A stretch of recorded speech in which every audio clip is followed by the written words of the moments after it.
Hey, that's a smart trade. Maybe the Braves can take the series again this year.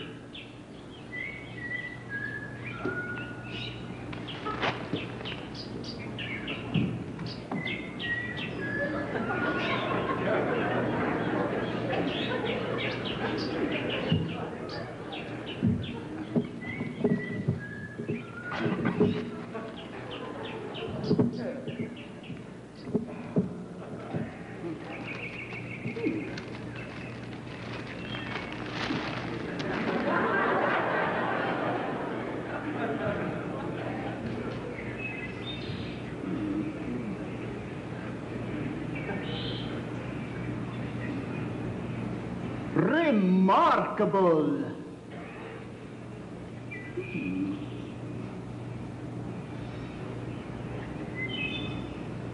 Oh, I say, that's excellent.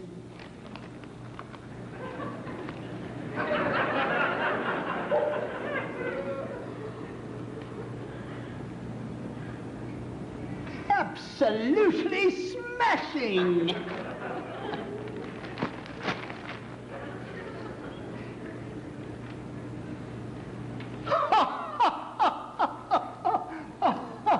It's extraordinary.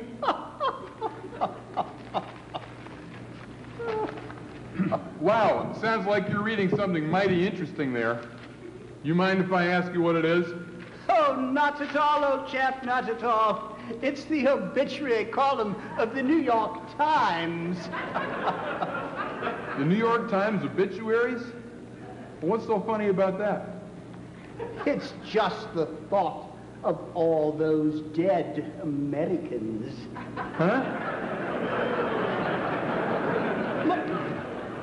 My dear fellow, do forgive me if I perplex you. Allow me to introduce myself. My name is Reginald Hastings Marduk. I'm an Englishman, of course. I'm what in my country is known as a Cambridge Don. Actually, I'm Regius Professor of Modern Philosophy at Trinity College, Cambridge. You might say my specialty is American civilization, so I have something of a hobby of collecting dead Americans. In a purely figurative sense, of course. Well, how about that? A professor from Cambridge. So, let me ask you, Mr. Marduk, or should I say Professor? Well, in actual fact, I am a member of the House of Lords, a rather active member, although we do have our passive members on the back benches. So you may address me as Lord Marduk. Well, how about that? A British lord. Well, you know the old saying, everybody loves a lord? Well, welcome to the United States, Lord Marduk. Thank you, old chap. My name is Tom Gall. Very glad to make your acquaintance. Very kind of you, quite. Anyway, Lord Marduk, what brings you to this side of the old pond? Oh, it's part of my job, you see. I'm thoroughly devoted to the Anglo-American special relationship. I'm here to sample American attitudes at the outset of the new presidential contest. I flew in yesterday on the Concorde. I thought I could ring up a few of my old friends, but I couldn't find anybody in their offices. Quite frustrating, actually. And that's why I'm taking my tea time out here. Taking a break, as you Americans say. Oh, Lord Marduk, it's a holiday here. President's Day, you know? Like Lincoln and Washington. Oh, those two. But I should have thought that Lincoln was born on February 12th, and Washington on the 22nd. Am I correct? You're right, Lord Marduk. But the two holidays have been merged, and it's being observed today. Observed, is it? Well, I must say that the celebrations are rather subdued. You're right, Lord Marduk. You ask any American today what they know about George Washington, and they'll say something about a cherry tree or something. And Lincoln, born in a log cabin, that he helped his father build. Well, but there's not a lot more than that. Unless you need to buy something on sale. Hey, great bargains in the stores around now. Well, of course you're right, my dear fellow. Well, anyway, Lord Marduk, are you over here to see who wins the primaries? I mean, is there any special candidate you're following? In actual fact, we always take the longer view, the deeper view, I should say. How do you mean?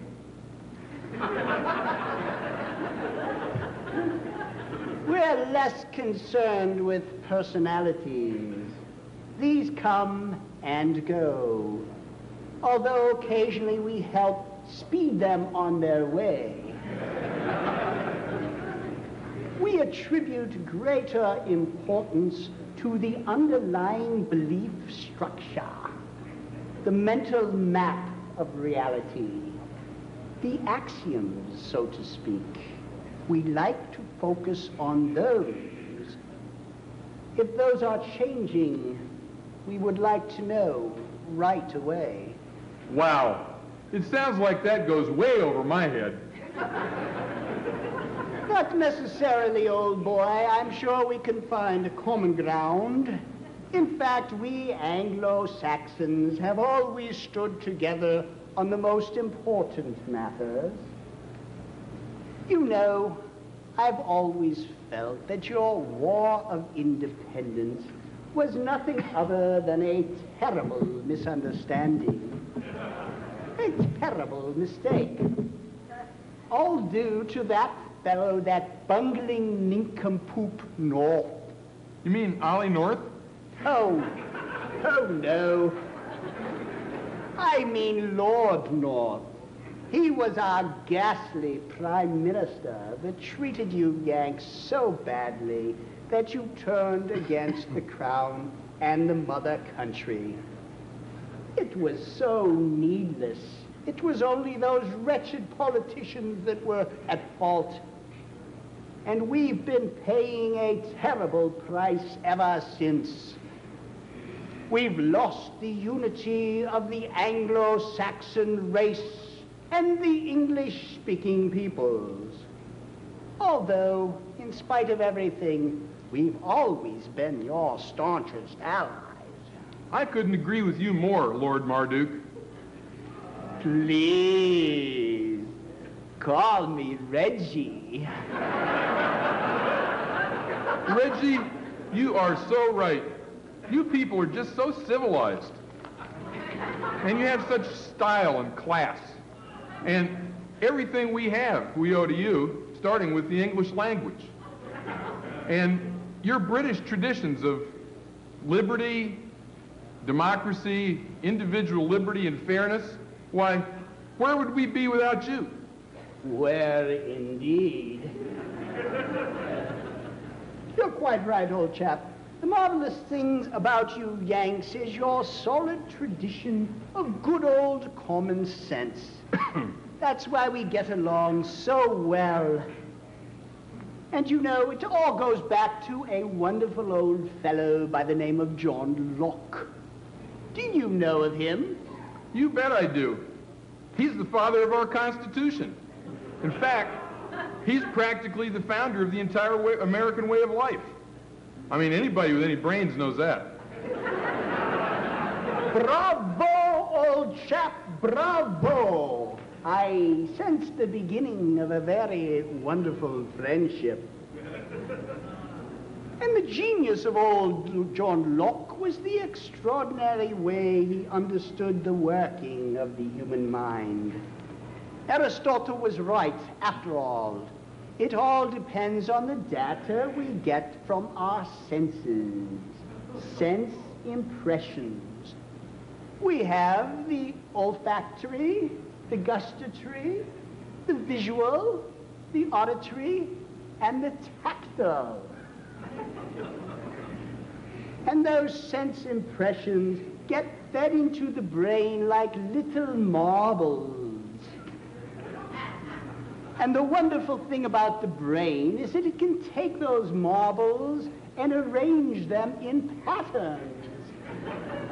And voila, we have new ideas. Nihil in intellectu, quod non prius in sensu. Huh?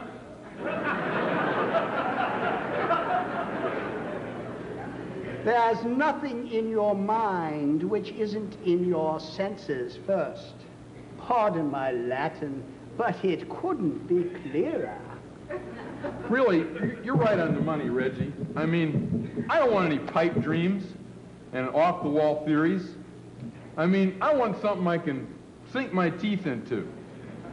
What I can see, what I can taste and smell, what I can hear, what I can reach out and touch. That's what I know is real. Those are the facts. And there, I know I can't go wrong.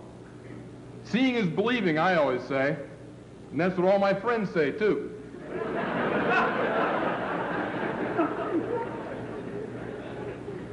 Very cogent, old boy. And then we have cause and effect in the world of facts. You light the candle, the flame produces heat, and the wax begins to drip. The flame causes the dripping. Or you take one billiard ball, it hits another, and causes motion. Cause and effect. That cuts right through all the fluff. That gets right to the heart of the matter. Quite. And the extraordinary thing about old Locke is that he explained when a child comes into the world, there's nothing at all in his mind. The child's mind is like a blackboard with no chalk. And it's up to us to fill the empty spaces on that tabula rasa. A clever old fellow, John Locke.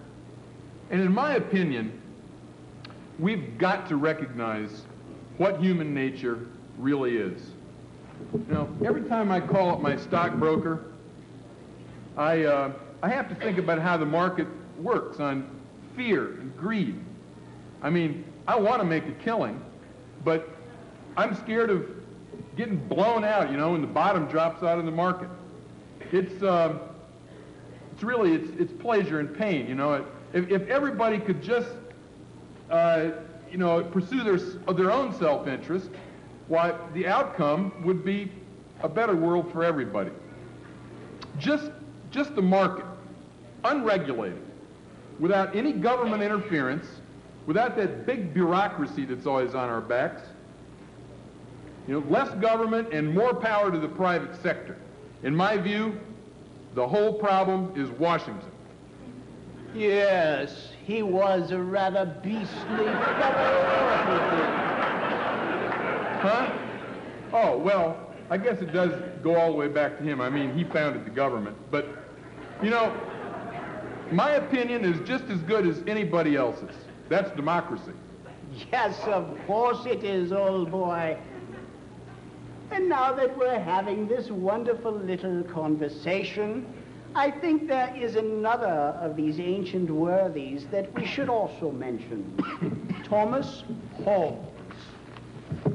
He wasn't having any of your bleeding heart liberalism. Nature and the state of nature is the war of all against all, where every man is a wolf to his neighbor. You know, that's why we need the death penalty. You know, You know, we need the electric chair, the gas chamber, the more cruel and unusual, the better, to keep the criminals in their place. You know, we need more judges, tougher judges, more prisons, stiffer sentences, and no parole, along with less government, of course.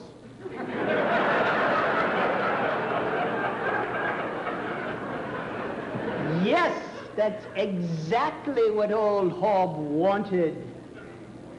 I'm very proud of old Hobbes. He's in my family tree, you know. I've always been very fond of Hobbes. You know, Reggie, I can't help but thinking that we've left out one great name. You know, like a lot of Americans, I'm interested in science and engineering. And for my money, the greatest of them all is Sir Isaac Newton. You know, I think of Newton every time I see the space shuttle go up. None of this could have been done without Sir Isaac Newton. I saw on Walt Disney back in the 50s, when I was a kid, that every action has an equal and opposite force and reaction. Just as the poet had it, nature and nature's laws were wrapped in night. God said, "Let Newton be!" And all was light. Tom, if I may call you Tom, I've always been touched by the idea of Newton's that bodies attract each other.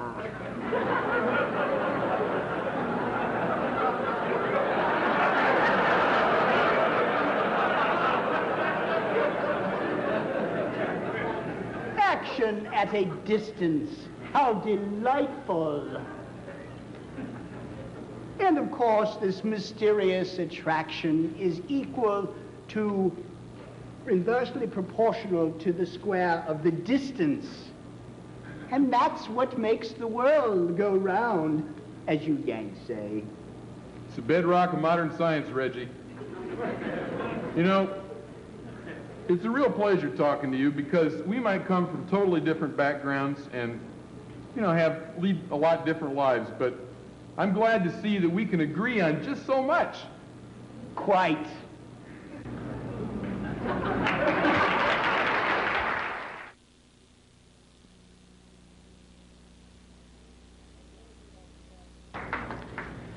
And there you have the problem. Every person, whether they know it or not, is a philosopher. Each of us necessarily develops a theory of how the world works, expressed as a set of axioms.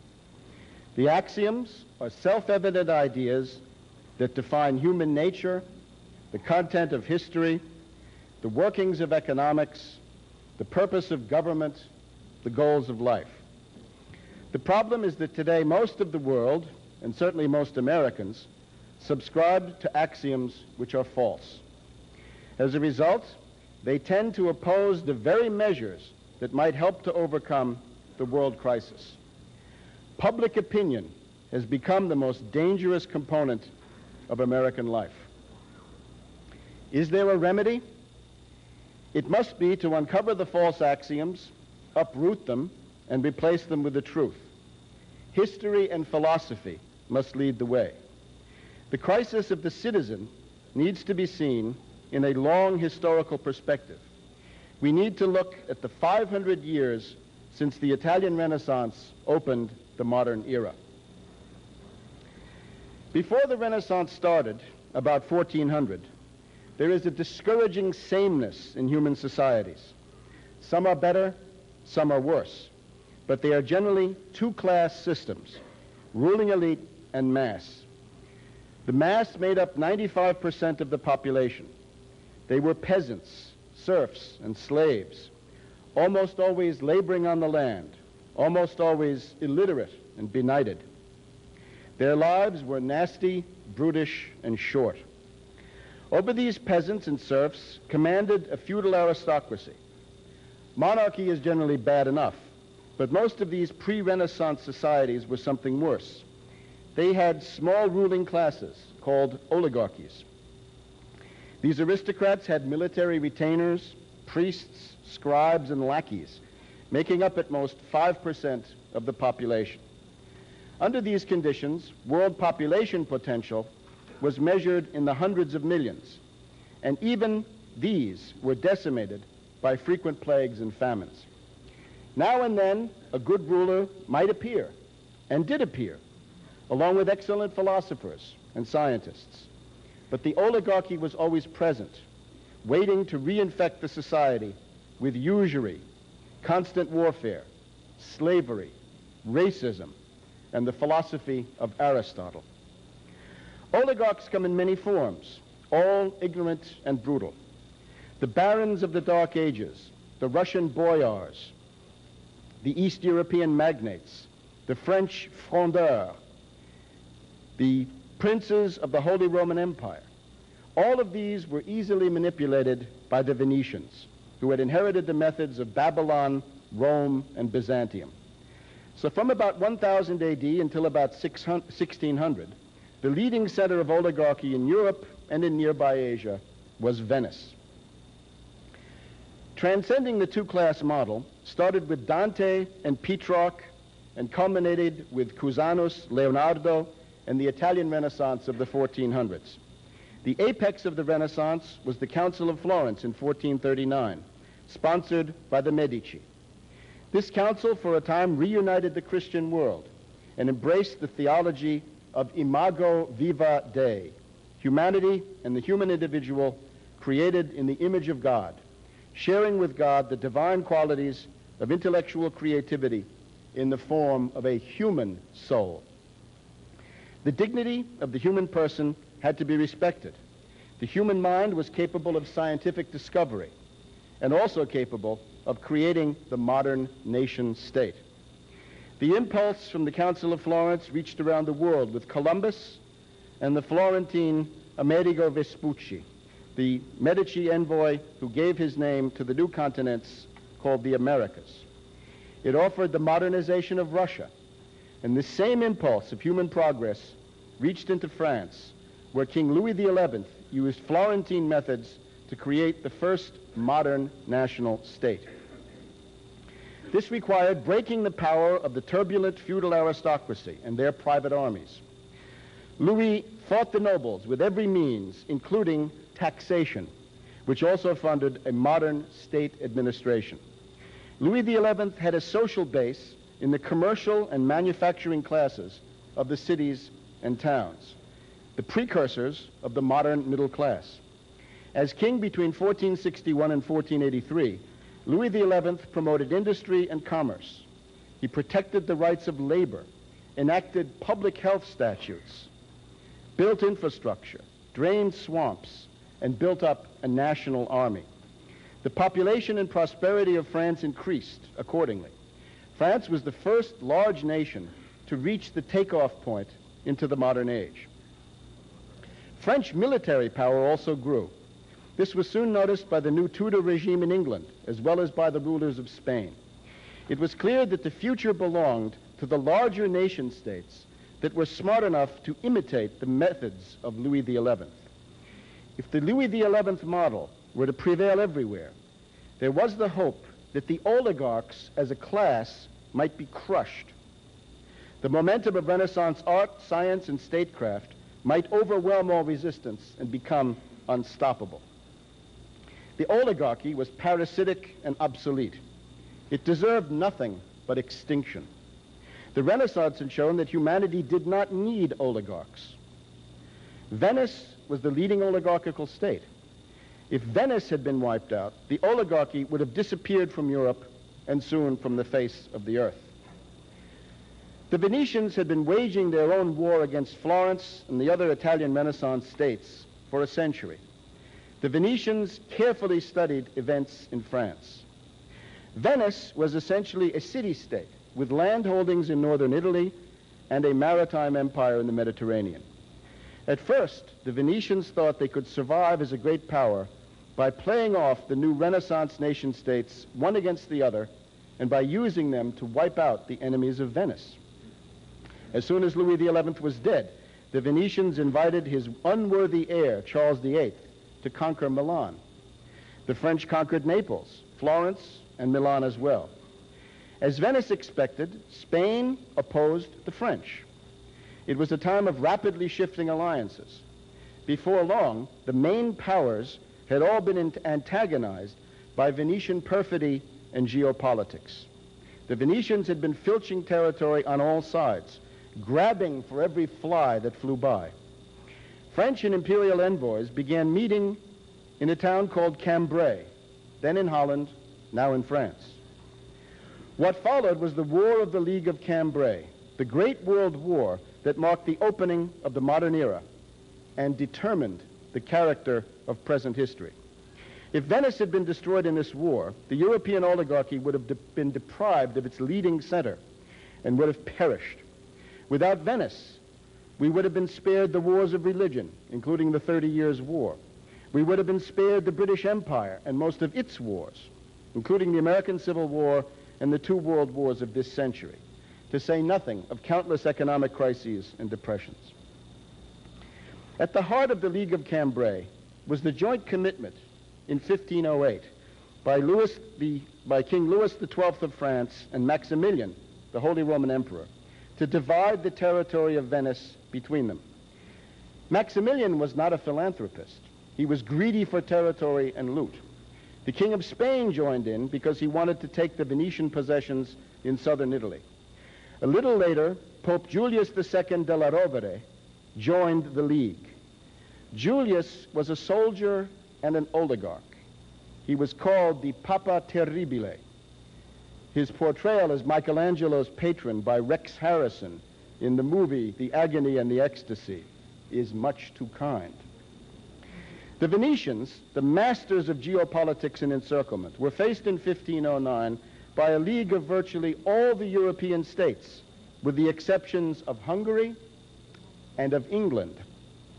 In Venice, the Council of Ten took over emergency powers. The program of the League of Cambrai was to expropriate all Venetian territories except for the city itself inside its lagoon. Since Venetian wealth derived more from land possessions than from ocean trade, a loss of the land empire, or terra firma, would have been a fatal blow. Among the French, there were those who wanted to go further. The French general Bayard, proverbial for his courage, proclaimed the destruction of the Venetian oligarchy because of their opulent contempt for God and for Christendom. In the spring of 1509, a French army of 20,000 soldiers left Milan and crossed the Adda River into Venetian territory. On May 14th, 1509, this French force met and destroyed the Venetian mercenary army at a place called Agnadello. In the rout, the Venetians lost Verona, Bergamo, Brescia, Vicenza, and even Padua. They retreated into the natural fortress of their lagoons. The entire Venetian land empire had been lost in a single day. In one battle, Venice had dropped off the list of European great powers. The Venetians called it a second Cannae. The Florentine secretary, Machiavelli, exulted that in one day the Venetians had lost the fruits of 800 years of aggression. The Venetians were able to retake Padua, but then they had to defend it for months against the German emperor and 100,000 troops. Maximilian said he wanted to divide Venice into 4 occupation zones and give each ruler of a Cambrai power a palace in his own zone. Only twice before had the Venetians been in such dire straits. Once in 810 AD, during the attack of Pippin of France, the heir of Charlemagne, and again during the war with the Genoese in 1379. There was also bad news for Venice on the trade war front. A few months before this battle, the Venetians had received news of the naval battle of Diu, in which an Egyptian fleet, supported by Indian princes, had been wiped out by the Portuguese navy. This meant that the old Venetian monopoly in the spice trade with the East was now a dead duck. At first, the beleaguered Venetians were totally isolated, but then they discovered a friend. The new King of England Henry VIII. Advised by Cardinal Wolsey and the Cecils, Henry VIII urged Pope Julius to betray the League of Cambrai and to ally himself with Venice. Henry VIII offered the Venetians a loan and signed a friendship treaty with them. Pope Julius II della Rovere now carried out an act of betrayal second only to that of Judas Iscariot. He reversed his alliances, breaking the League of Cambrai. By February 1510, the turncoat Julius was allied with Venice in exchange for some territorial concessions and a few bribes. In the summer of 1510, the French and imperial forces reached the lagoons for a second time. This would have been the best chance to annihilate Venice, but Julius attacked them on their flank. Venice was preserved.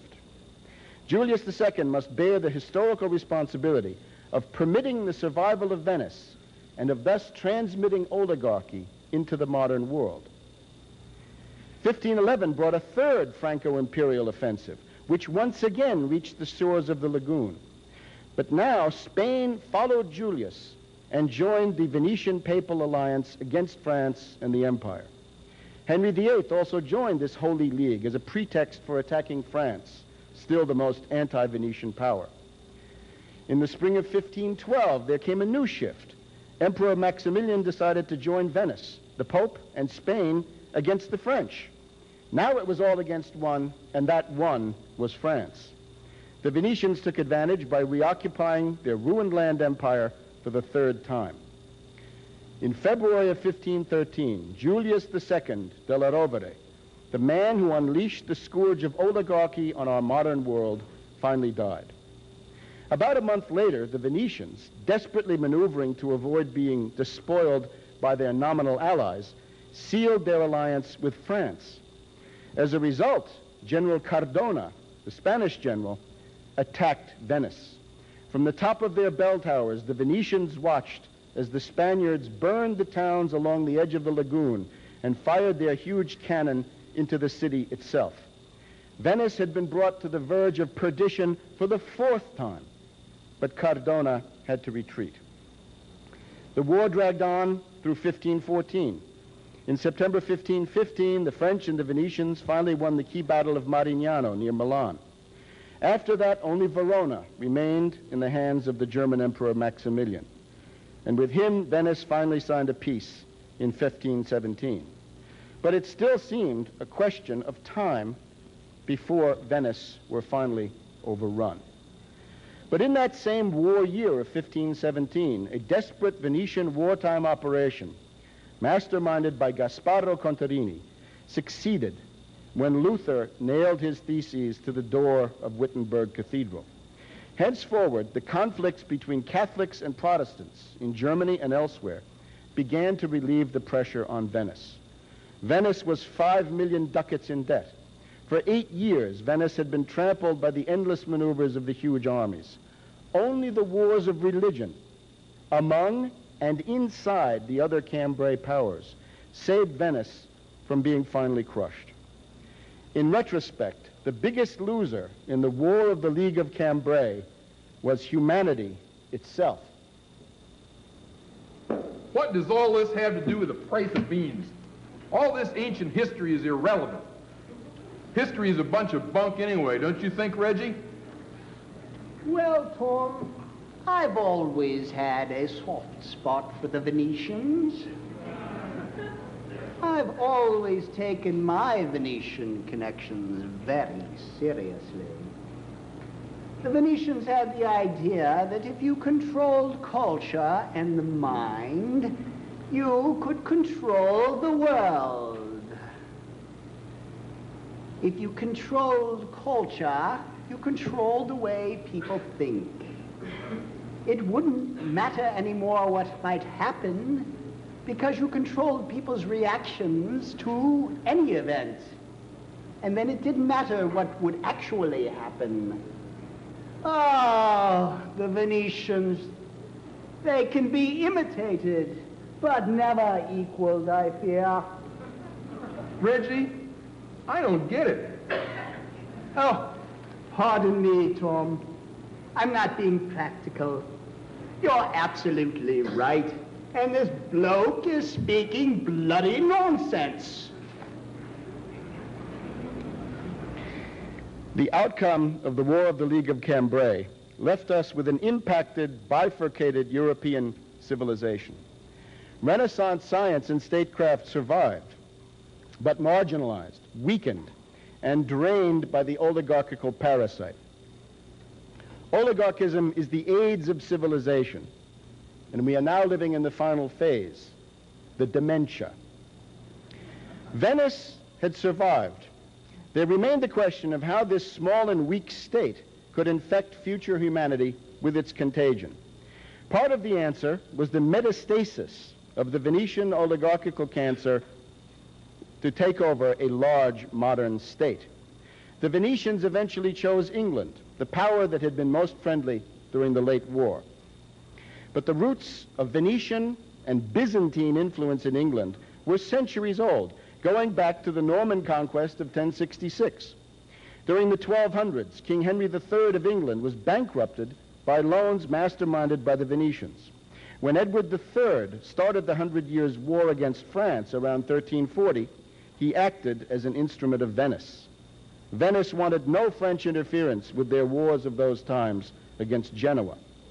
The Wars of the Roses had been fought by factions egged on by the Venetians, who viewed Wat Tyler's rebellion and Wycliffe's Lollards as a dress rehearsal for Luther. Venetian factions were dominant at the court of King Henry VIII. So the Venetians moved their family fortunes and their characteristic world outlook to wretched England. But the Venetian party in England was only a part of the answer. As long as the forward motion of the Renaissance science continued, the Venetians, the British, and all the others would be forced to imitate it and duplicate it on pain of being militarily defeated. But irrational domination by oligarchs could not coexist with continuous progress in science and technology. The Venetians could not simply attack science from the outside. They needed to seize control of science and corrupt it from within. This task fell to the Venetian intelligence leader Paolo Sarpi, who lived between 1552 and 1623. Sarpi became one of the most famous persons in Europe as Venetian propaganda boss during the Pope's interdict against Venice in 1606-1607. Sarpi organized the assassination of King Henry IV of France in 1610.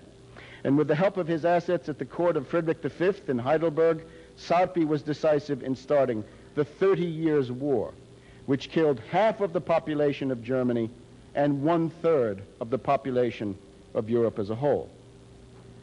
But Sarpi's most lasting achievement is the launching of the European Enlightenment, including both the Bacon, Hobbes, Locke, Newton, Berkeley, Hume, English empiricism, and the Descartes, Voltaire, Rousseau, French Encyclopedia school. Sarpi was a Servite monk of modest origins. Early in life, he became an admirer of William of Ockham, one of the stupidest of the medieval nominalist philosophers.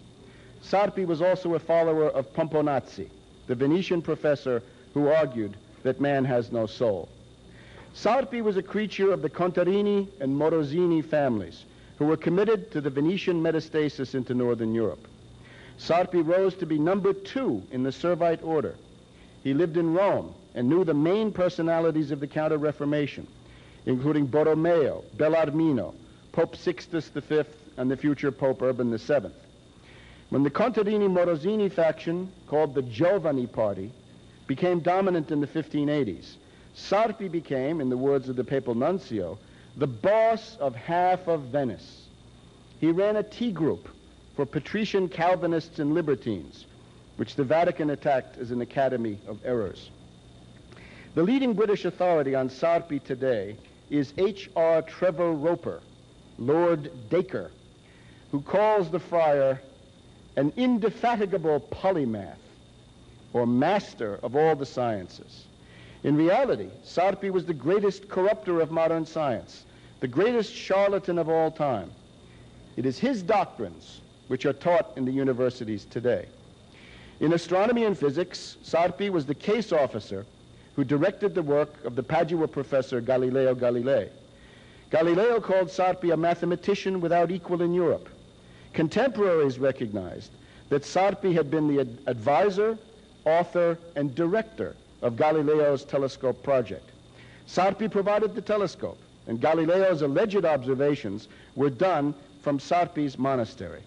The telescope itself had been invented by Leonardo long before. Galileo was, until the end of his life, a paid agent of the Sarpi group. Sarpi also tried to build up a reputation as an expert in magnetism. It fascinated him because of its magical overtones. Sarpi was famous as a mathematician and probably wrote a treatise of mathematics which was lost when his monastery burned in 1769. In anatomy, the Venetians claimed that Sarpi had been the first to discover the valves in the human veins, and even that he had been the first to describe the circulation of the blood before Harvey. Sarpi wrote a history of the Council of Trent, and his influence on historiography has been immense. The pro-Venetian writer John Milton used Sarpi as a major source, praising him as the great unmasker of the papacy.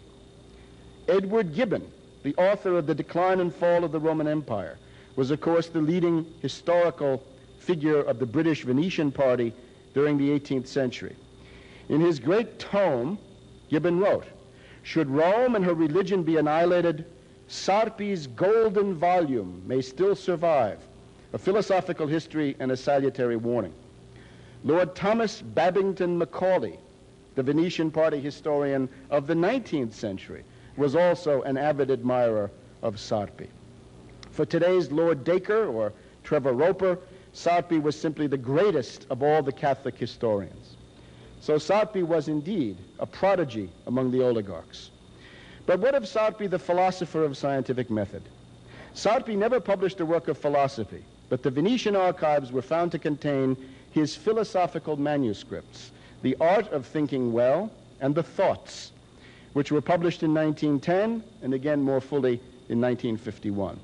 Here we find that Sarpi single-handedly created the basis of modern empiricism. He taught that scientific truth was not to be found in Aristotle, but rather written in mathematical characters in the great book of life. The way to get this truth was to use Aristotle's sense certainty, but now in the form of experiments. Specific findings of Aristotle or of the medieval scholastics could be junked, but Aristotle's overall domination was to be preserved. Francis Bacon and Thomas Hobbes were the two founders of British empiricism. Both of them understood Italian. They and their protector, the Earl of Devonshire, corresponded with Sarpi and his group, with Hobbes doing the translation. Hobbes and the Earl visited Venice in September 1614 and in all probability met Sarpi. Bacon's inductive method is simply a Bowdlerization of Sarpi. Hobbes belonged to the Sarpi networks all his life. The plan for Hobbes's career as a writer emerged from his meeting with Galileo in 1636, when Galileo suggested that Hobbes write a book of ethics according to the mathematical geometrical method. After that, Hobbes went around blathering that motion, Galilean motion, was the only thing that mattered. One of Sarpi's aphorisms reads, "From the weakness of man derives his characteristic of living in society, but from man's depravity derives the need to live under a supreme authority." This, along with Sarpi's favorite theme of church-state conflict, is the main issue in Hobbes's Leviathan. When Hobbes lived in Paris during the English Civil War, he rubbed elbows with a Venetian clique around Mersenne, Descartes, and Gassendi. Hobbes and Descartes quarreled, but also partied together. Then there was the question of Locke. Locke was a plagiarist of Sarpi, and for this we have the testimony of no less a personage than the Doge of Venice, a mid-18th century Doge, Marco Foscarini. Doge Foscarini wrote that Sarpi's Art of Thinking Well is the original from which Locke copied. An extraordinary statement for a Doge. Grit your teeth, and we will show Sarpi as the basis of Locke's 1689 essay concerning human understanding. Better 5 minutes of pain now than 1,000 pages of Locke. Locke's first book argues that the mind is a blank slate without any inborn or innate ideas. This meshes exactly with Sarpi, who, like Aristotle and Pomponazzi, tries to show that nothing enters the mind except through the senses. The corollary of this is that there is no human soul. Sarpi thus denies creativity and exalts absolute evil. Every body which moves operates on what it touches. That is Sarpi's point of departure. Sarpi shows how external objects operate on our senses, distinguishing between the object which creates the sensation and the sensation itself. The sensations we feel are not the qualities of the objects, but phenomena of our intellect. The senses deliver the sensations through the nervous system. Then what Sarpi calls discursive reasoning, or the active intellect, assigns the ideas numbers, sizes, and so forth. This discursive reasoning orders, combines, compares the sense ideas which have been stored in memory. Locke's second book is a carbon copy of all this. In The Art of Thinking Well, Sarpi writes, "Knowledge by experience is of greater certainty than knowledge through reason, and no reason can ever manage to equal experience." Locke's second book states very similarly that all our knowledge is founded on and derives itself from experience. For Locke, experience comes from sensation or from reflection. Reflection meaning sense impressions already stored in the brain.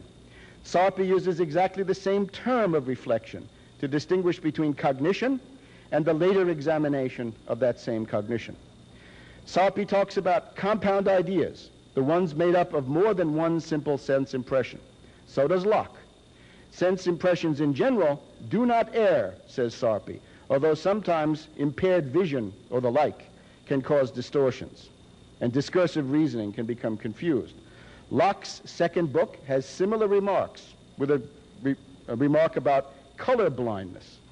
Sarpi and Locke both treat methods for fixing the mistakes that creep into our processing of sense ideas. Sarpi argues that the intellect orders ideas according to notions of genus, species, and essence. In Locke's third book, we read, "All the great business of genus and species and essence amounts to no more than this, that men enable themselves to consider things in bundles." Sarpi has the same bundles. He goes on from them to talk about definitions and then axioms. Locke also treats axioms, which he prefers to call maxims. He argues that they are of limited utility, serving mainly to silence opponents in debates. Sarpi also mistrusts axioms and asserts that knowledge is actually harmful and that animals are better off in their natural ignorance than we are. Sarpi and Locke talk about syllogisms. Here also they agree. Sarpi warns that syllogisms can also be perverse in form. Locke wants to show that he is fully modern and in no way an old-fashioned scholastic or schoolman. He denies every claim made for the syllogism, although he then hastens to add that this does not in the least diminish the prestige of Aristotle. Sarpi ends with some words on language, saying that words were invented not to identify things, but rather the ideas of the speaker. Locke reproduces the same argument in toto, stating that all words signify nothing immediately but the ideas in the mind of the speaker. Sarpi regards words as sources of confusion, error, and abuse, and so does Locke. Sarpi has used 22 pages, while Locke has required just short of 1,000. The Venetian party was apparently paying Locke by the page. Most of Locke's modern editors and biographers make no mention of Sarpi, but a catalog of Locke's library shows a lively interest in the Venetian. Locke owned at least one copy of every book that Sarpi had ever published, for a total of 13 volumes. So Sarpi, whatever his obscurity, is the founder of modern British empiricism. He is the chief philosophical guru of the British Empire and of the English-speaking peoples, including most Americans today. In this way, Sarpi has become the most popular and influential thinker of the modern world. The dead hand of Paolo Sarpi is reaching out of the sarcophagus once again, threatening to throttle world civilization.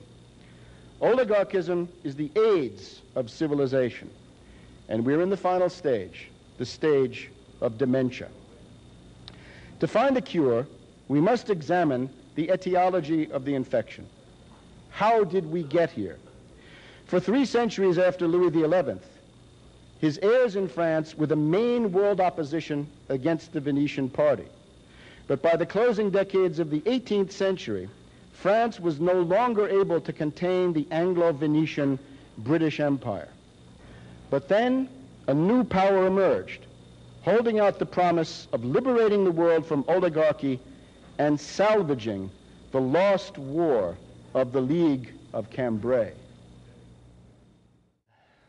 In the course of human events, it becomes necessary for one people to dissolve the political bands which have connected them with another, and to assume among the powers of the earth that separate and equal station to which the laws of nature and of nature's God entitle them.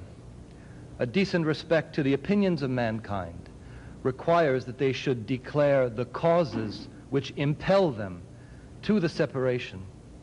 We hold these truths to be self-evident, that all men are created equal, that they are endowed by their Creator with certain inalienable rights, that among these are life, liberty, and the pursuit of happiness, that to secure these rights, governments are instituted among men, deriving their just powers from the consent of the governed, that whenever any form of government becomes destructive of these ends, it is the right of the people to alter or abolish it and to institute new government, laying its foundations on such principles and organizing its power in such form as to them shall seem most likely to effect their safety and happiness. These great ideals of the Declaration of Independence announced the separation of the United States of America from the British Empire. But as Abraham Lincoln, Martin Luther King, and other great Americans understood, these ideals also promised the ultimate elimination of imperialism from the face of the earth.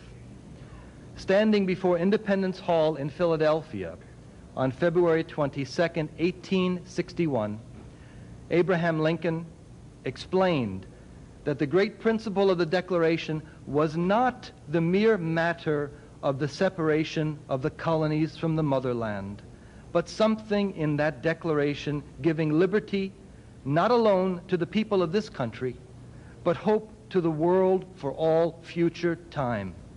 It was that which gave promise that in due time the weights should be lifted from the shoulders of all men, that all should have an equal chance. If this country cannot be saved, Lincoln said, without giving up that principle, I was about to say that I would rather be assassinated on this spot than to surrender it. Yet, throughout our history, and perhaps never more than at this moment, these ideals have been under attack, and the greatest enemy of these ideals and these principles is and always has been John Locke. Ah, but your neighbor, the typical American, might object. How can an English philosopher who died in 1704 and who hardly anyone knows anything about possibly influence anything today? But does that neighbor believe that the government budget is like a household budget? Does he or she believe that government should not interfere with the free market? Does he or she believe that the profit motive, that greed motivates people, that poverty is caused by immorality among the poor, that welfare recipients are bums who should be forced to work? that children should be given practical job training in school, that experience is the best teacher, and that all of this nonsense represents true Americanism? Or does your neighbor believe that America was based on slave labor, that the founding fathers were all wealthy hypocrites who cared only about preserving their own property and who just didn't want to pay their taxes? If your neighbors believe any of this foolishness, then they are suffering from the continuing influence of John Locke as promoted by agencies such as the Locke Institute at George Mason University in Fairfax, Virginia, run by a British professor of economics from the Mont Pelerin Society, or by the National Park Service, which presents Locke to tourists in Philadelphia as a major intellectual influence on the Declaration of Independence itself, or, in fact, by almost every textbook and reference book on the American Revolution ever printed in the 20th century. A pattern of lying about Locke and America, which was set by Lord Bertrand Russell's fractured history of Western philosophy, which strains mightily to portray John Locke as a virtual founding father. In reality, John Locke and his ideology were and are the greatest enemy of America. They represent the very thing against which the American Revolution was fought. To demolish the myth of John Locke, to thereby overturn this whole lattice work of lies, this is the key to unlocking the minds of our fellow citizens.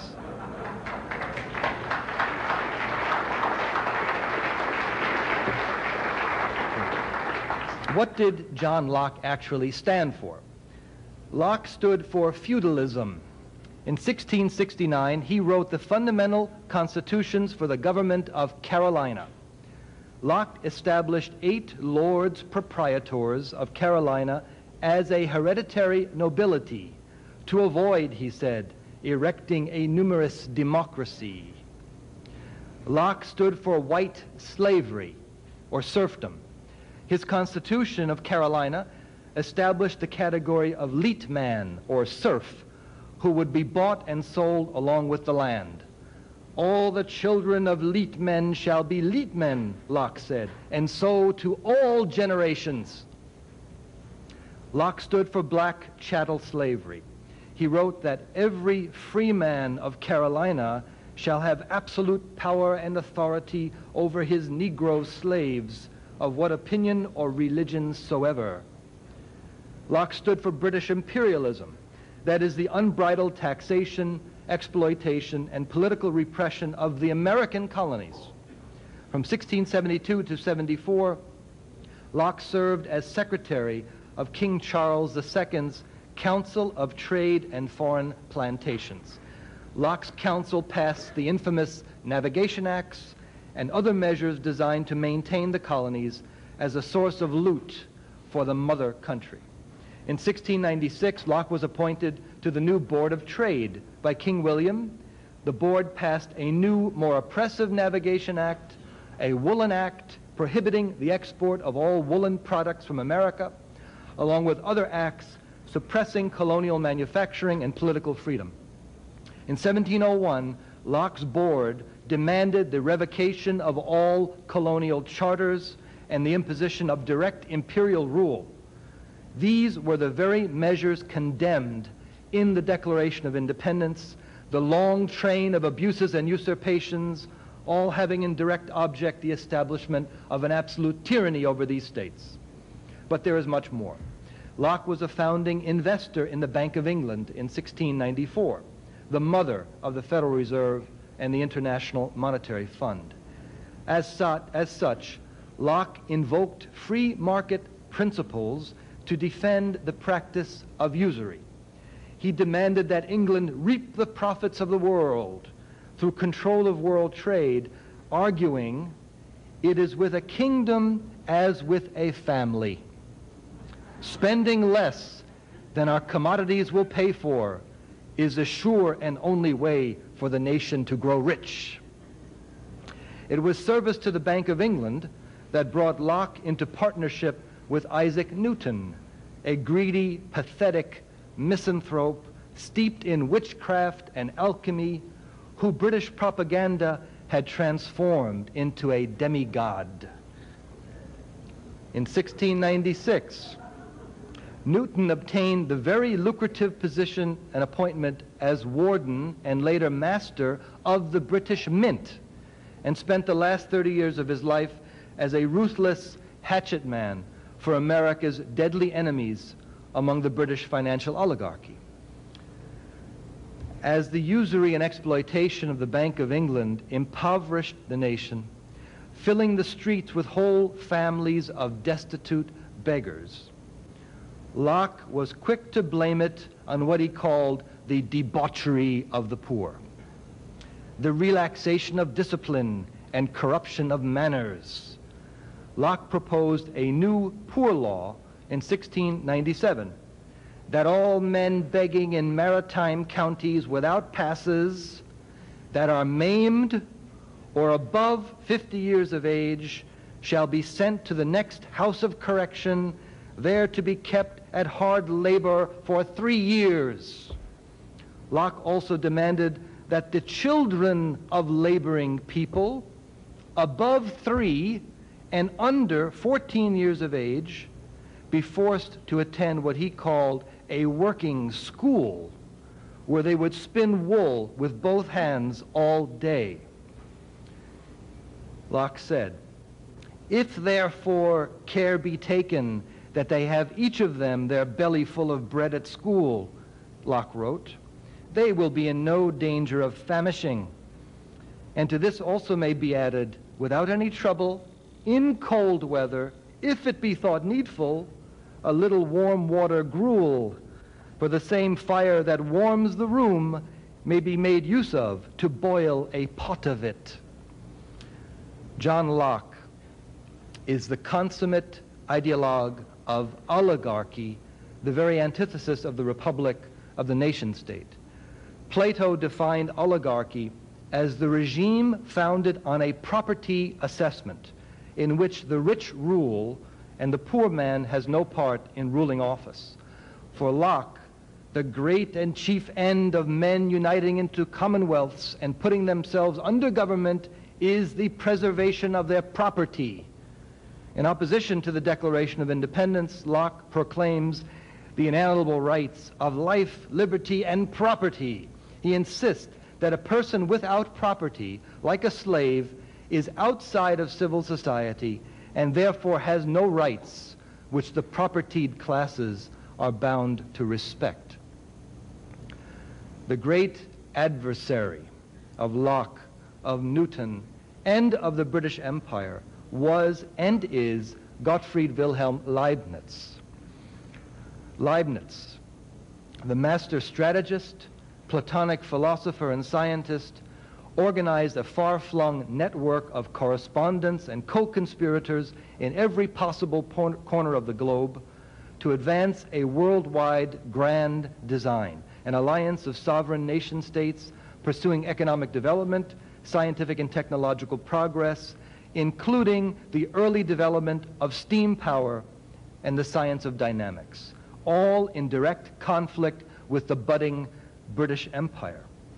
Leibniz advanced the idea of the scientific academy or society, developed in the France of Louis XI and Jean-Baptiste Colbert, as an instrument of the nation-state to promote the general welfare through science, technology, education, and public works. On this basis, Leibniz and his collaborator, Denis Papin, developed the first steam engine using a piston and cylinder in 1690. By 1707, they had improved the device and used it to power a model paddle wheel ship. Leibniz had also managed to place himself in a position to personally crush the empire in the egg. In 1701, he had arranged, in cooperation with his allies in England, to make his brilliant student and protectress, the Electress Sophie of Hanover, the next in line of succession to the British throne. Leibniz, the possible prime minister of the next Queen of England, became the rallying point for anti-imperialist factions in England and the American colonies. When John Locke published his despicable essays on human understanding in 1690, it was Leibniz who rallied the opposition and authored the new essays on human understanding, a 700-page refutation of virtually every paragraph of Locke, where Locke plagiarizes Aristotle, claiming that the newborn human mind is a blank slate and that all knowledge comes from animal-like experience of pleasure and pain, and denies the existence of innate ideas, by which he means ideas of universal morality, creativity, virtue, and love. Leibniz upholds the view of Plato and proves that the innate creative power of the human mind defines the sacredness of human life and the principles of morality binding on all men, including the rich.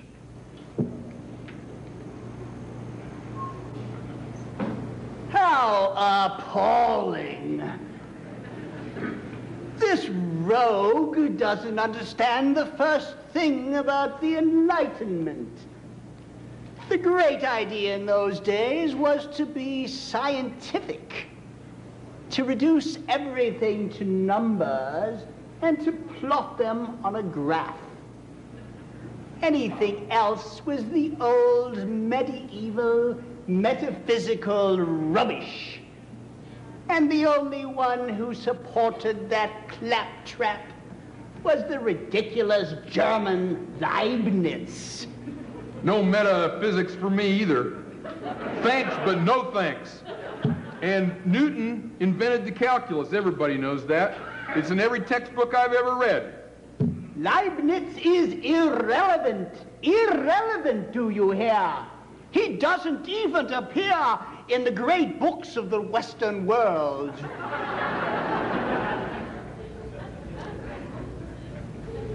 Leibniz prophetically condemns the followers of Locke.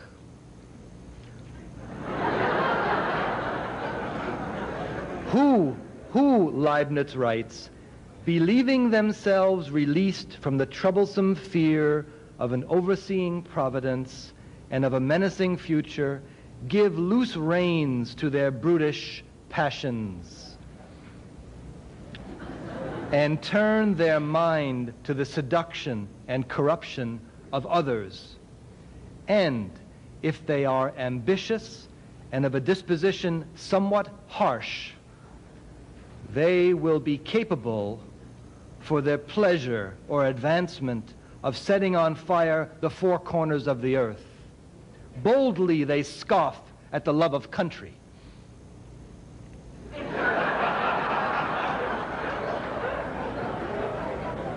They ridicule those who care for the public. And when any well-meaning man speaks of what will become of posterity,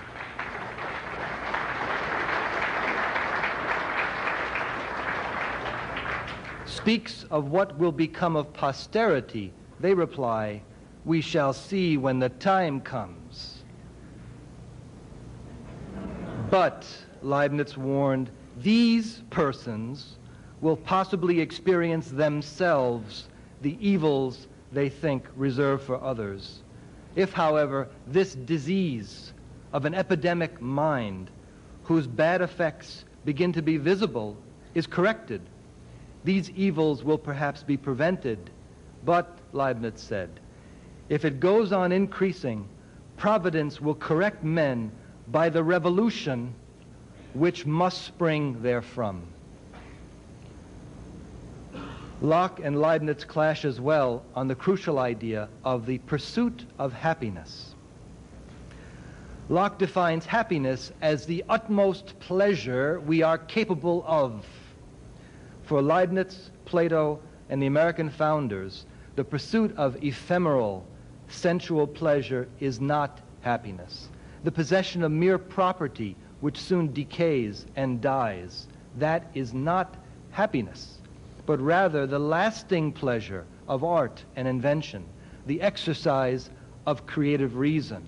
And since the fruit of creative reason can only be preserved for posterity by a good government and good laws, the pursuit of happiness, in the sense of Leibniz and Plato, as opposed to that of Locke, must lead to the founding of republics. Such are the true philosophical roots of the American Revolution. The history books will tell you that an abstruse mathematical dispute arose in this period, starting about 1710, between Isaac Newton and Gottfried Leibniz, a dispute over who was the first to invent the calculus. The reality is that the so-called Newton-Leibniz controversy was a desperate political ploy, a frame-up of Leibniz on the false charge of plagiarism by a kangaroo court run by Newton personally, designed to defame Leibniz and discredit his ideas in England.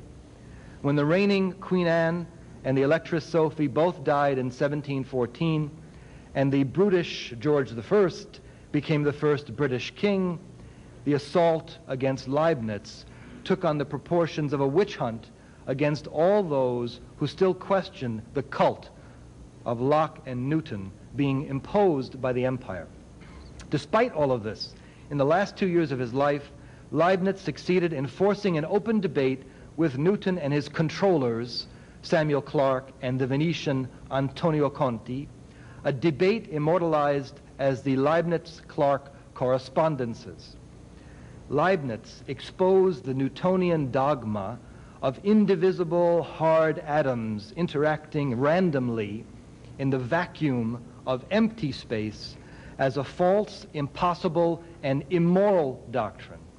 Leibniz proved, rather, that there can be no such thing as an ultimate particle or isolated individual, that there is nothing fallow, nothing empty, nothing sterile, nothing dead in the universe, no chaos, no confusion, except in appearance. That, he said, there always remain in the depths of things slumbering parts which must yet be awakened and become greater and better. And hence, Leibniz said, progress never comes to an end. Such seemingly abstract philosophical ideas represented the greatest mortal threat to the empire.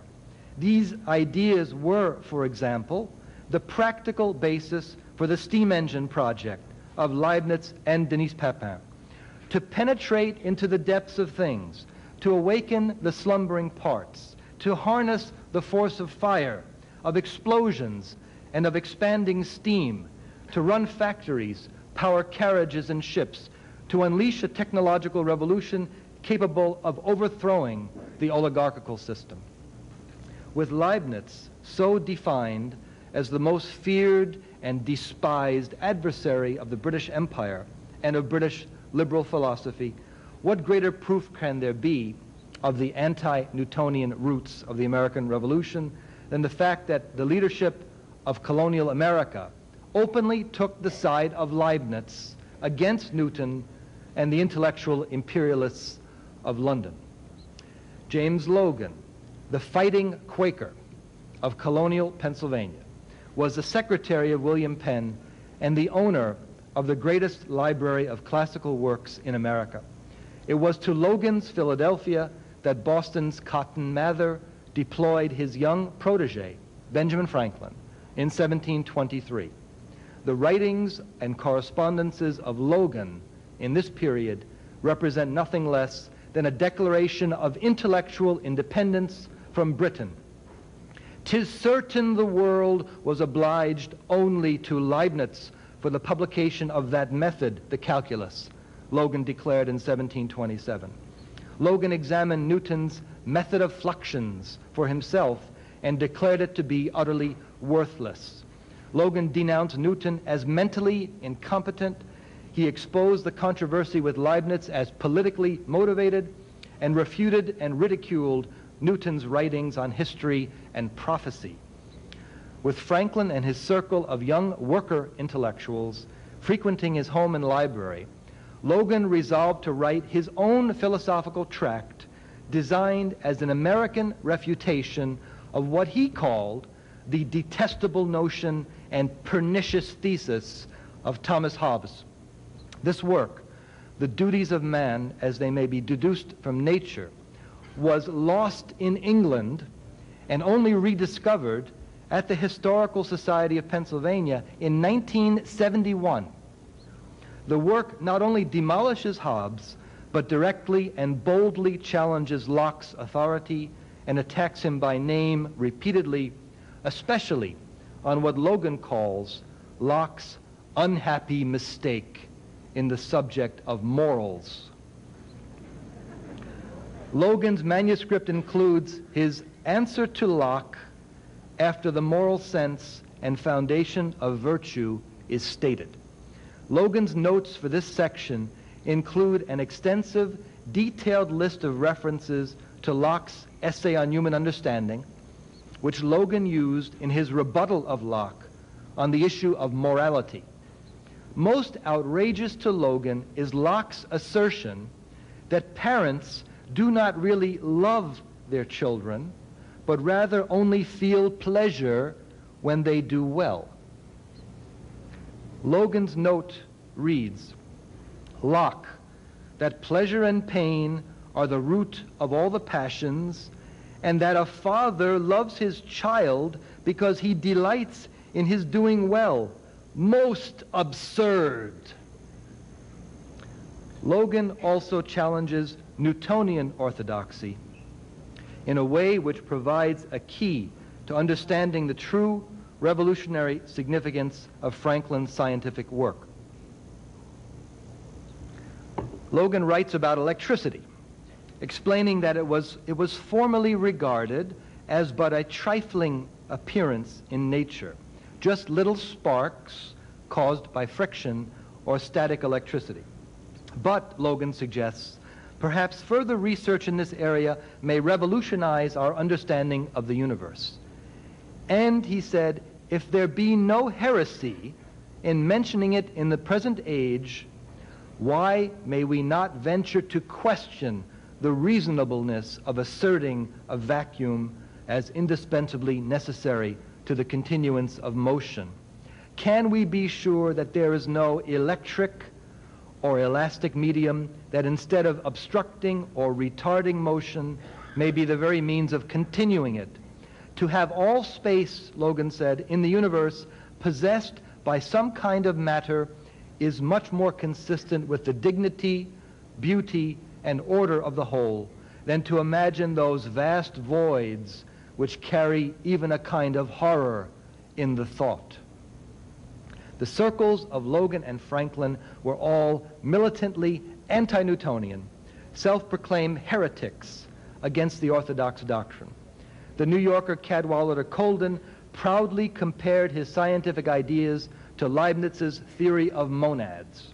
The South Carolinian Alexander Garden attacked the British Royal Society as lazy, indolent, conceited, and prejudiced against Americans, and promoted Leibniz as a great scientific authority. Another New Yorker, John Rutherford, supported Leibniz's philosophy and wrote scathingly of Newton, "Nor can I ever envy a man or call him truly great who never enjoyed any pleasure in society, died a virgin, and wrote upon the revelations." Even the infamous Leonhard Euler of the Berlin Academy, the greatest traitor to Leibniz on the continent of Europe, intervened to attack the Americans and defend Newton's reputation. Franklin began his electrical researches just after Logan wrote and circulated his ideas. It was Franklin who transformed the study of electricity from a parlor game into a serious science, who invented the concept and the terms of positive and negative charge, and who laid the foundation for the future electrical transformation of the world. Franklin carried out his famous kite experiment in June of 1752, proving the identity of lightning and electricity, which he says was laughed at by the connoisseurs of the British Royal Society. He attached a pointed wire to a kite and tied a key to the string near his hand. He flew the kite in a thunderstorm and, at great risk to his own life, he snatched lightning from the heavens. Franklin had proved Logan's conjecture about electricity, that it is more than a trifling thing, that it must, he said, in some fashion permeate the universe, in direct contradiction to the Newtonian dogma of vast voids and empty space. In a letter to Colden, just weeks before his experiment, Franklin made it clear that the objective of his electrical research was the overthrow of the Newtonian system. "'Tis well," Franklin wrote, "we are not subject to the Inquisition for philosophical heresy. My whispers against the orthodox doctrine in private letters would be dangerous, but one heretic will surely excuse another." As a member of the American Philosophical Society, James Alexander was the astronomer in charge of American preparations in 1753 to record the transit of Mercury. He also organized support for Franklin's first attempt to politically unify the colonies, the 1754 Albany Plan of Union. His son, William Alexander, became one of George Washington's most trusted generals during the American Revolution. To bug the British during the war, he flaunted his Scottish title as Lord Stirling and helped expose the treasonous plot by the Conway Cabal in 1778 to remove Washington from command of the Continental Army. James Alexander had many blessings to count, and clearly it helps to defy the axioms of imperial opinion, especially if you wish to become a scientist and a philosopher and build a republic. The pursuit of knowledge was not going so well on the British side. The English artist William Hogarth, another friend of Jonathan Swift, commented on the problem in a 1738 engraving of a leading Oxford professor lecturing his students on the properties of a vacuum. Franklin's nation-building agenda in 1744 was not intended merely for abstract contemplation. Indeed, given Britain's authorization to mobilize for offensive war, his proposals fueled a series of bold measures to smash the long-standing wall of containment which British and French oligarchical interests had maintained. Walpole was already a dead duck, and the collapse of his government had also left significant cracks in Britain's colonial machinery. A new governor had taken office in 1741 in long-suffering Massachusetts, William Shirley, who was already familiar with the colony and with the circles of Benjamin Franklin. The French military governor commanding the new superfortress at Louisbourg launched attacks on Nova Scotia in 1744. Shirley's warnings to London that New England's fisheries were in danger went unheeded. He began formulating a plan to accomplish the impossible. He proposed to the legislature in Boston during a secret session in January 1745 that the colony immediately prepare an expedition to take Louisbourg, the greatest French fortress in the New World, on its own authority and without the involvement of Britain.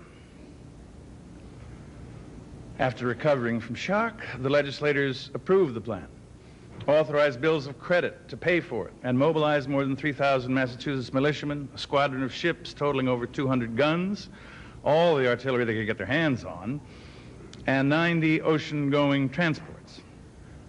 After the fleet sailed from Nantasket Roads on March 24th, 1745, Shirley sent a letter to London, which he knew would take 2 months to get there, informing His Majesty's government that New England forces would besiege Louisbourg with 4,000 men.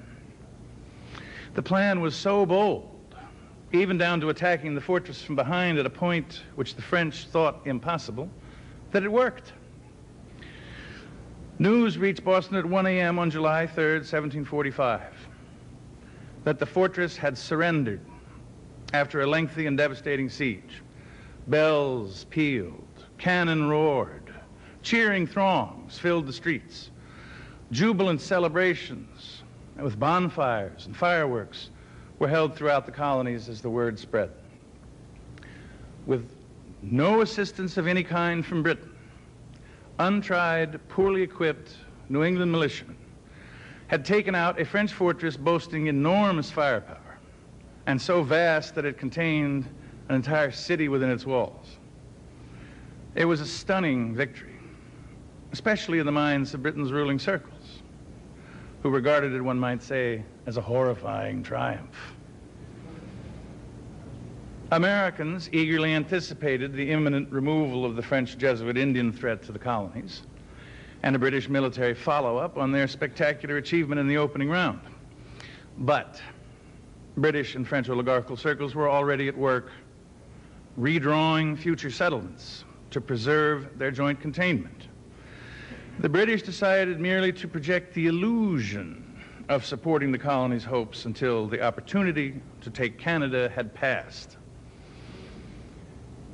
Meanwhile, Louisburg was to be held at American expense, with nothing more from Britain than the promise that the garrison would be relieved by troops from Gibraltar someday. More than 3,000 New England militiamen remained encamped at Louisburg in the summer of 1745. Their siege had reduced most of the quarters within the fortress to ruins, and relief was urgently needed. The drinking wells were dangerously contaminated, and the island was completely dependent on external supplies.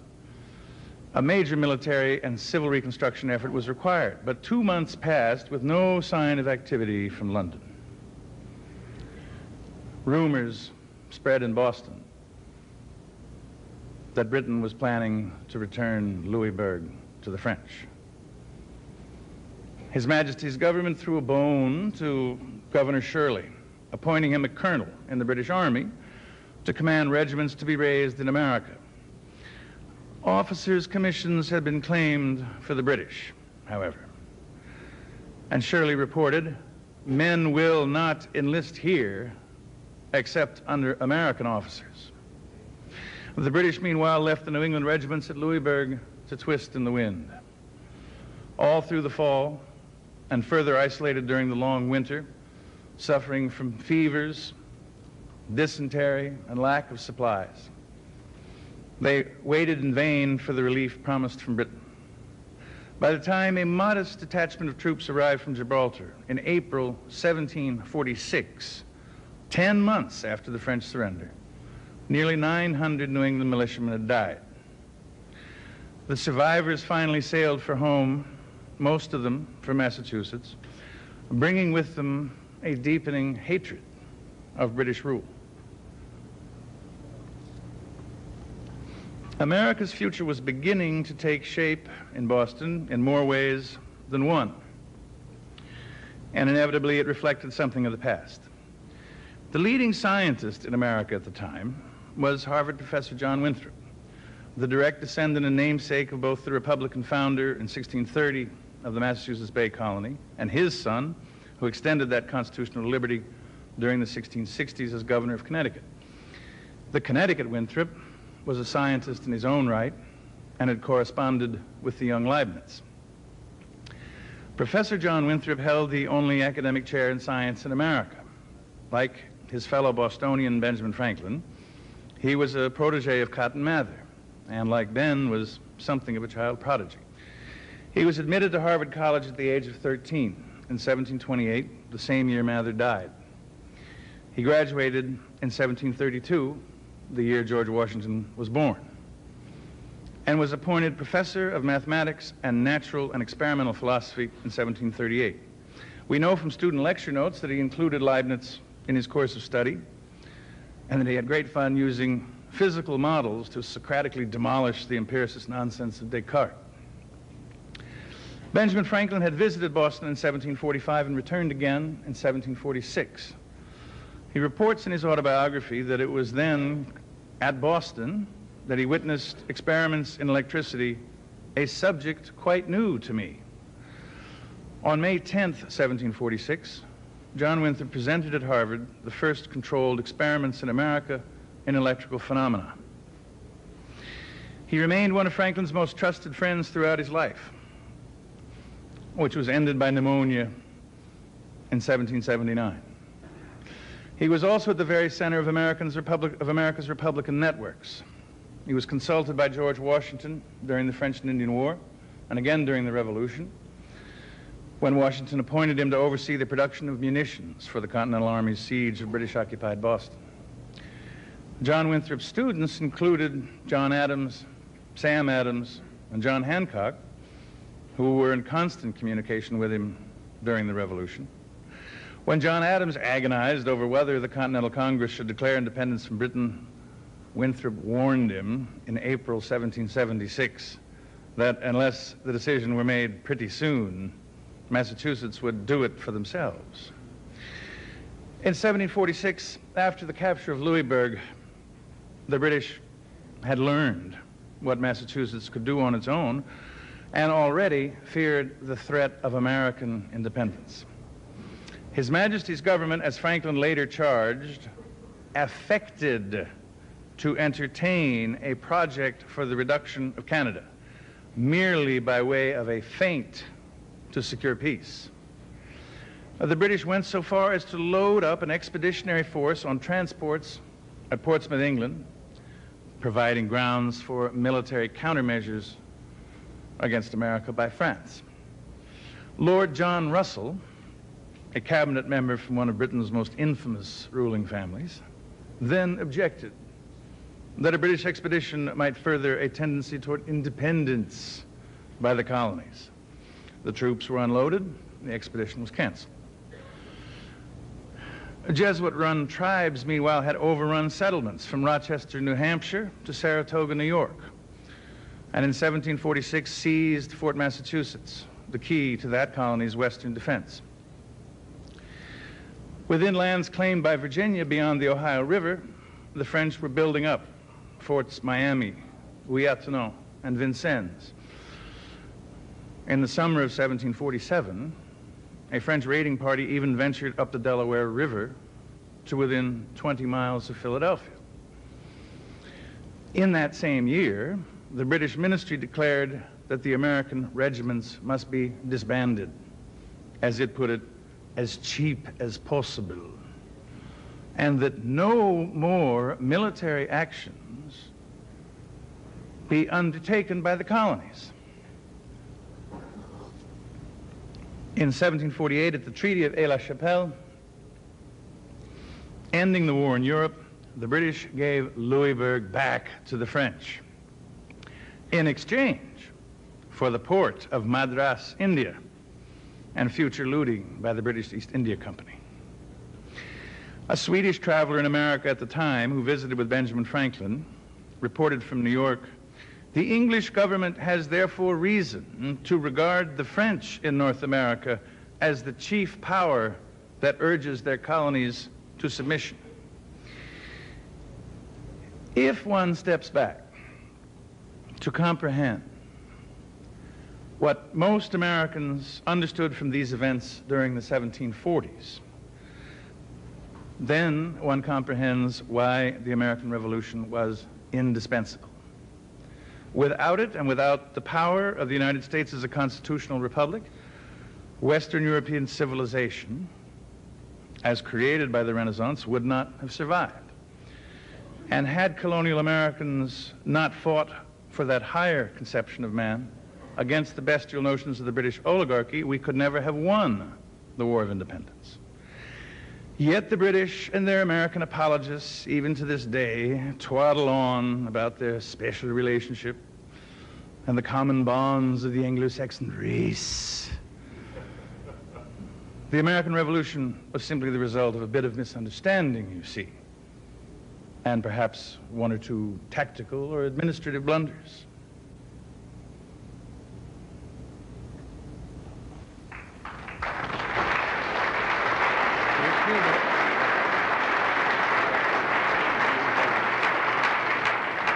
The special relationship, Reggie, that ought to be right up your alley. It is the very core of my existence.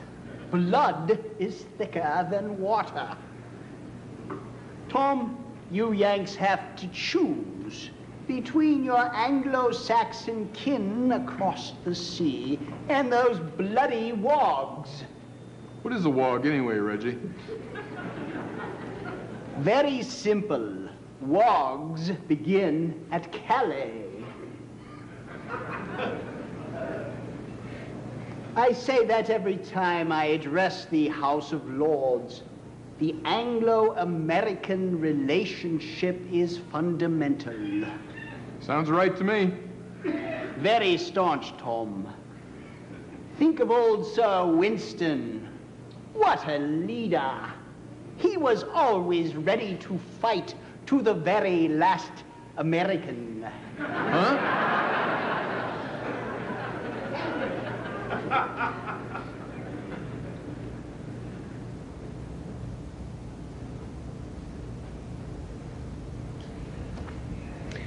The reality was that British policy was consistent and consistently rotten.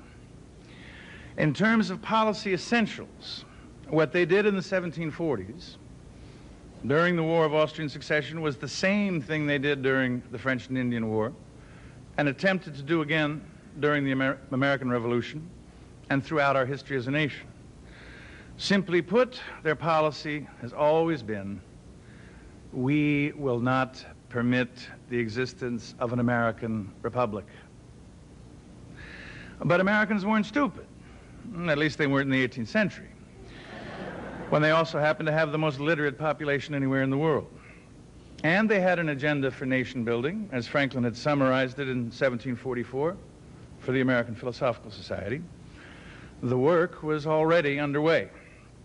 The new territory which America wished to develop was not Canada, but Virginia's vast colonial claim to the West, which then included what became the states of West Virginia, Kentucky, Ohio, Indiana, Illinois, Michigan, Wisconsin, and the portion of Minnesota east of the Mississippi River.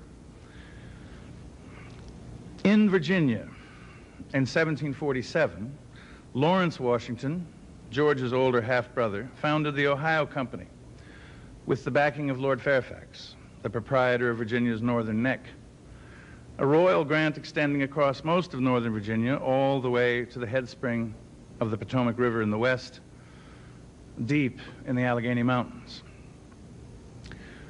Proposed as a private venture to circumvent direct royal government, the company proposed to settle 500,000 acres just beyond the Fairfax grant, southeast of the headwaters of the Ohio River at what is now Pittsburgh. The Crown granted the Ohio Company petition in 1748, and in March, 16-year-old George Washington set off with a small party to begin surveying the Appalachian reaches of the Fairfax grant towards the Ohio country. By the fall, the Ohio Company had begun recruiting German immigrants, especially iron workers, to overcome the shortage of skilled labor resulting from British repression of colonial iron making. Soon a string of bloomeries and forges for iron making were underway in the Shenandoah Valley. At Lancaster, Pennsylvania, skilled German metal workers began producing the first rifles in America, spiral grooved and deadly accurate at more than 250 yards. The Ohio Company was now the spearhead of a growing effort to break through to develop the West. And in 1750, the British responded in their typical fashion by issuing the infamous Iron Act, decreeing a zero-growth policy for America. Franklin drafted and privately circulated his reply in 1751, published 4 years later as his Observations Concerning the Increase of Mankind. He declared that those who devote themselves to the promoting of trade, increasing employment, improving land, etc., And the man that invents new trades, arts, or manufactures, or new improvements in husbandry may be properly called fathers of their nation, as they are the cause of the generation of multitudes. Therefore, he said, Britain should not too much restrain manufactures in her colonies. A wise and good mother will not do it. So much for Britain's maternal qualities. In 1754, commanding the Virginia militia, George Washington forced the issue of developing the West when he fired on French troops who had pushed into the interior of southwestern Pennsylvania at Jumonville Glen. Franklin accelerated his drive to politically unify the colonies and issued his famous cartoon summarizing the crisis for America with the motto, "Join or die." Widely reprinted at the time, it later became a symbol for the American Revolution. In the ensuing French and Indian War, Britain decided it finally had to make a show of force in support of its American colonies. And the British Army's only significant campaign on the western frontier was designed to fail. And despite George Washington's best efforts, ended in Braddock's defeat in 1755, well before reaching Fort Duquesne. The British chose instead to attack French Canada, and with the cost of many American lives, a supposed victory was obtained. This time, His Majesty's government wanted to return all of Canada to the French in return for the tiny island of Guadeloupe, which Britain fancied as a great convenience to its Caribbean slave trade. The furor in America, loudly conveyed in London by Franklin himself, forced the British to settle for taking Canada. The Jesuits, however, were left in place, even though they were being kicked out of both France and even the Habsburg Empire at the time. Within weeks after word of the Treaty of Paris reached America in 1763, the worst Indian War America had ever seen broke out, drawing tribes from as far away as the northern Great Plains and western Canada, leveling nearly every outpost west of the Alleghenies, and driving deep into the colonies along the Atlantic coast. It was a coordinated onslaught on a vast scale. And this time, every single assault came through territory administered by Great Britain, with professions of his infinite care for his poor subjects in America. King George III set forth in the wake of the slaughter his proclamation line, prohibiting Americans from crossing the eastern mountain chain for their own safety. Not to put too fine a point on it, we told George to stuff it, and continued to explore the West and plan the roads and canals and new technologies which would be required to build a nation. I can tell you now, since it's not a secret, that we won the American Revolution. It's a fascinating story, much of which is scarcely known, and just the sort of thing you might imagine I could go on for hours about, but another time perhaps. But I will ask you to look ahead for a moment to something which occurred in 1785.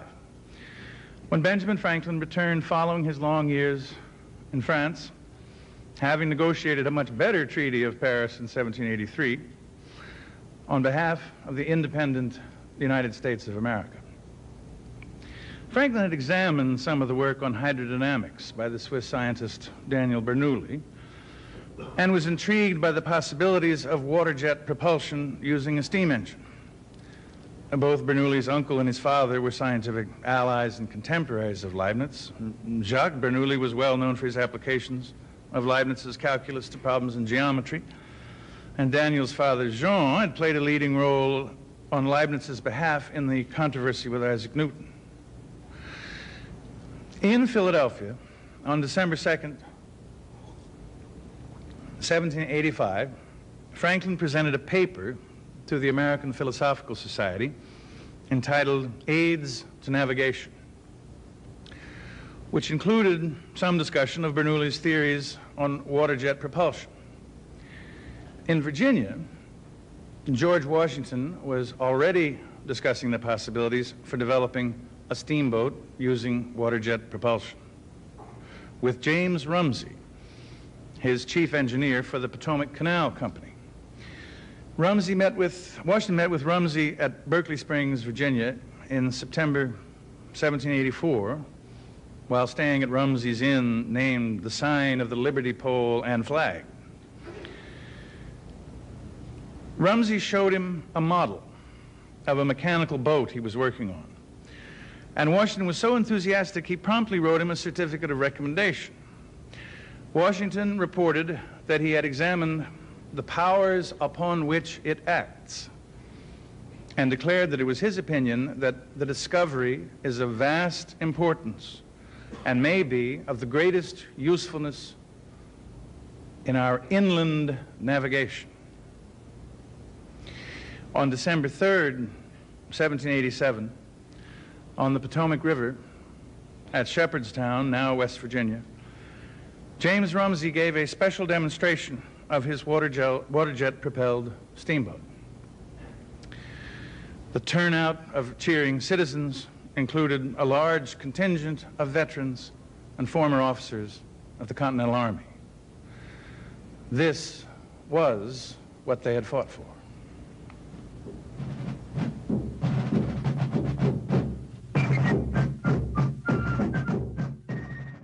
The flame causes the dripping. Or you take one billiard ball, it hits another and causes motion. Cause and effect. That cuts right through all the fluff. That gets right to the heart of the matter. Quite. And the extraordinary thing about old Locke is that he explained when a child comes into the world, there's nothing at all in his mind. The child's mind is like a blackboard with no chalk. And it's up to us to fill the empty spaces on that tabula rasa. A clever old fellow, John Locke. And in my opinion, we've got to recognize what human nature really is.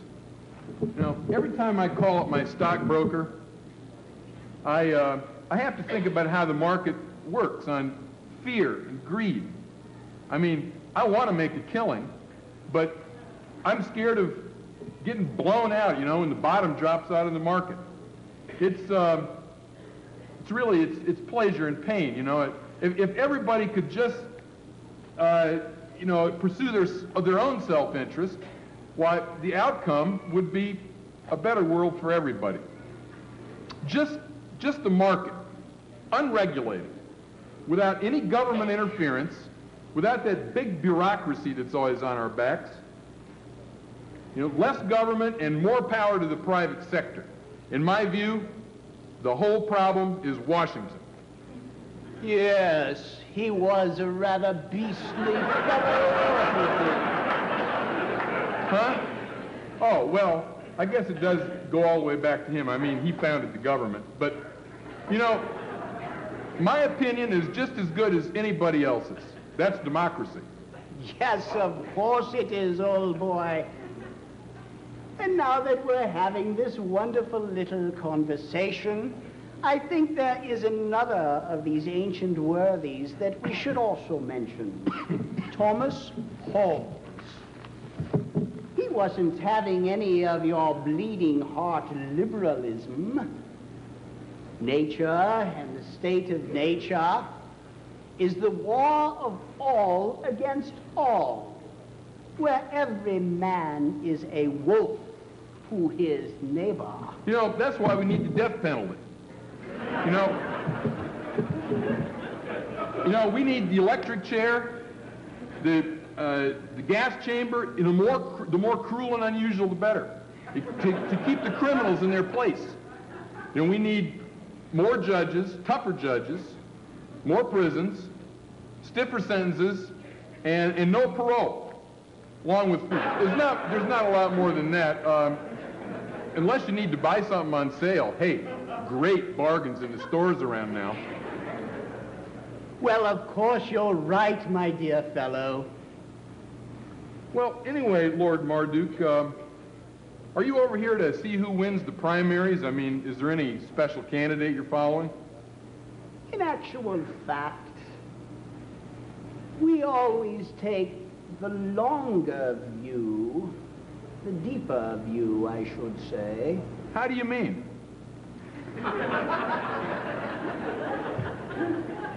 We're less concerned with personalities.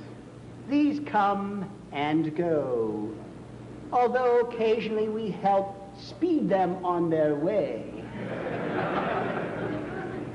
We attribute greater importance to the underlying belief structure, the mental map of reality, the axioms, so to speak. We like to focus on those. If those are changing, we would like to know right away. Wow. It sounds like that goes way over my head. Not necessarily, old boy. I'm sure we can find a common ground. In fact, we Anglo-Saxons have always stood together on the most important matters. You know, I've always felt that your war of independence was nothing other than a terrible misunderstanding. A terrible mistake. All due to that fellow, that bungling nincompoop North. You mean Ollie North? Oh no. I mean Lord North. He was our ghastly prime minister that treated you Yanks so badly that you turned against the crown and the mother country. It was so needless. It was only those wretched politicians that were at fault. And we've been paying a terrible price ever since. We've lost the unity of the Anglo-Saxon race and the English-speaking peoples. Although, in spite of everything, we've always been your staunchest allies. I couldn't agree with you more, Lord Marduk. Please, call me Reggie. Reggie, you are so right. You people are just so civilized. And you have such style and class. And everything we have, we owe to you, starting with the English language. And your British traditions of liberty, democracy, individual liberty, and fairness, why, where would we be without you? Where indeed. You're quite right, old chap. The marvelous things about you Yanks is your solid tradition of good old common sense. That's why we get along so well. And you know, it all goes back to a wonderful old fellow by the name of John Locke. Do you know of him? You bet I do. He's the father of our Constitution. In fact, he's practically the founder of the entire American way of life. I mean, anybody with any brains knows that. Bravo, old chap, bravo. I sense the beginning of a very wonderful friendship. And the genius of old John Locke was the extraordinary way he understood the working of the human mind. Aristotle was right, after all. It all depends on the data we get from our senses, sense impressions. We have the olfactory, the gustatory, the visual, the auditory, and the tactile. And those sense impressions get fed into the brain like little marbles. And the wonderful thing about the brain is that it can take those marbles and arrange them in patterns. And voila! We have new ideas. Nihil in intellectu, quod non prius in sensu. Huh?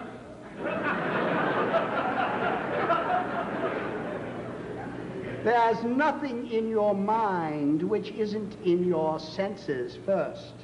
Pardon my Latin, but it couldn't be clearer. Really, you're right on the money, Reggie. I mean, I don't want any pipe dreams and off-the-wall theories. I mean, I want something I can sink my teeth into. What I can see, what I can taste and smell, what I can hear, what I can reach out and touch. That's what I know is real. Those are the facts. And there, I know I can't go wrong. Seeing is believing, I always say. And that's what all my friends say, too.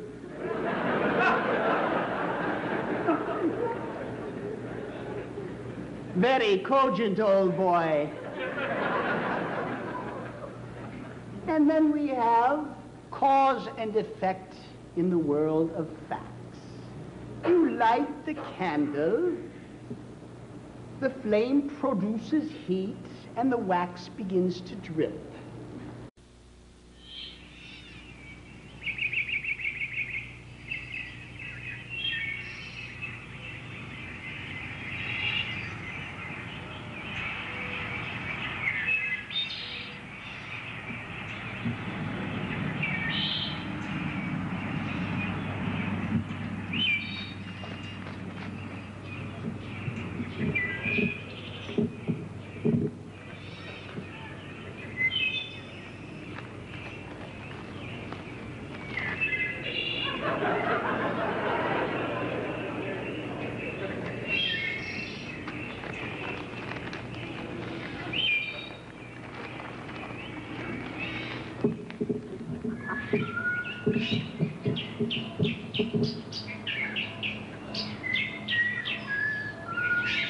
Hey, that's a smart trade.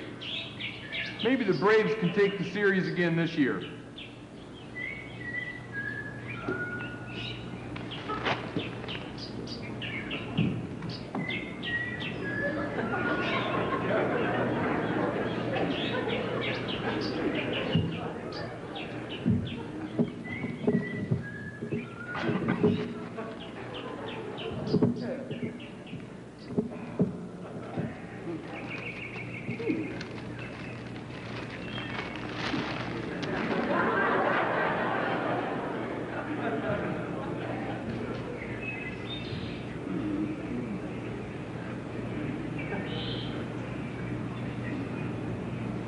Remarkable.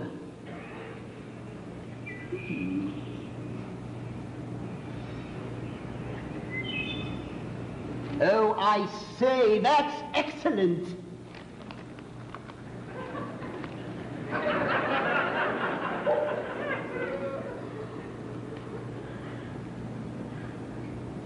Absolutely smashing.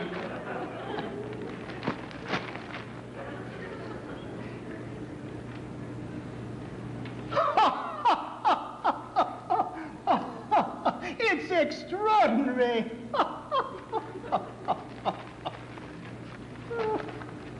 Wow, it sounds like you're reading something mighty interesting there. You mind if I ask you what it is? Oh, not at all, old chap, not at all. It's the obituary column of the New York Times. The New York Times obituaries? Well, what's so funny about that? It's just the thought of all those dead Americans. Huh? My dear fellow, do forgive me if I perplex you. Allow me to introduce myself. My name is Reginald Hastings Marduk. I'm an Englishman, of course. I'm what in my country is known as a Cambridge Don. Actually, I'm Regius Professor of Modern Philosophy at Trinity College, Cambridge. You might say my specialty is American civilization, so I have something of a hobby of collecting dead Americans. In a purely figurative sense, of course. Well, how about that? A professor from Cambridge. So, let me ask you, Mr. Marduk, or should I say professor? Well, in actual fact, I am a member of the House of Lords, a rather active member, although we do have our passive members on the back benches. So you may address me as Lord Marduk. Well, how about that? A British lord. Well, you know the old saying, everybody loves a lord? Well, welcome to the United States, Lord Marduk. Thank you, old chap. My name is Tom Gull. Very glad to make your acquaintance. Very kind of you, quite. Anyway, Lord Marduk, what brings you to this side of the old pond? Oh, it's part of my job, you see. I'm thoroughly devoted to the Anglo-American special relationship.